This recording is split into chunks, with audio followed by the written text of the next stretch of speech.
តកតងជាមួយនឹងការបង្កើត folder ប្រើប្រាស់នៅលើ computer អញ្ចឹងជំហានដំបូងគឺយើង right click នៅលើ mouse បន្តមកទៀតរើសពាក្យថា new ហើយវានឹងបង្ហាញផ្ទាំងមួយទៀត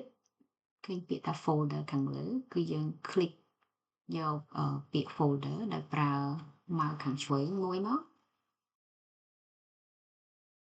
អូខេនេះគឺជា folder ដែលយើងបង្កើតប៉ុន្តែ folder យើងគឺត្រូវដាក់ឈ្មោះក្នុងករណីនេះគ្រាន់ជាឧទាហរណ៍ទេគឺដាក់ picture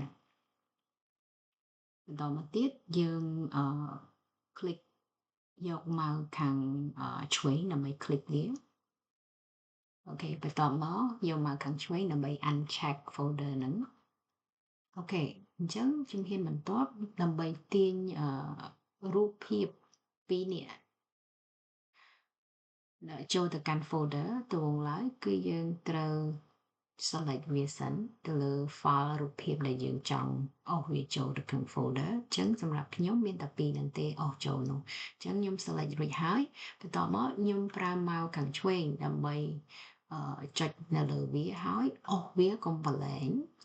រហូតដល់យើងឃើញពាក្យថា move to picture បន្ទាប់មកយើងដកដៃពី mouse ខាងឆ្វេងហ្នឹងដើម្បីទម្លាក់ file picture ទាំងពីរហ្នឹងចូលទៅកាន់ folder picture របស់យើងអូខេអញ្ចឹង file ហ្នឹងគឺបានចូលទៅក្នុង folder យើងជាការស្រេចហើយក្នុងករណីដែលថាយើងចង់បដូរឈ្មោះវាក្រោយពេលហ្នឹងក៏បានដែរអញ្ចឹងវិធីនោះគឺអត់មានអីពិបាកទេគ្រាន់តែយើងប្រើ mouse ខាងស្ដាំយើង click នៅលើfolder ហ្នឹងមកបន្ទាប់មកយើងឃើញពាក្យថា rename មានន័យថាដាក់ឈ្មោះម្ដងទៀតណាចឹងហ្នឹងមកបន្តមកទៀតយើងអាចដាក់ឈ្មោះអ្វីដែលយើងចង់ដាក់ទៅក្នុងឧទាហរណ៍នេះខ្ញុំគ្រាន់តែជាឧទាហរណ៍ដាក់ថា my picture ជាដើមអូខេបន្តមកយើងយកមកខាងឆ្វេងដើម្បី click OK អូខេ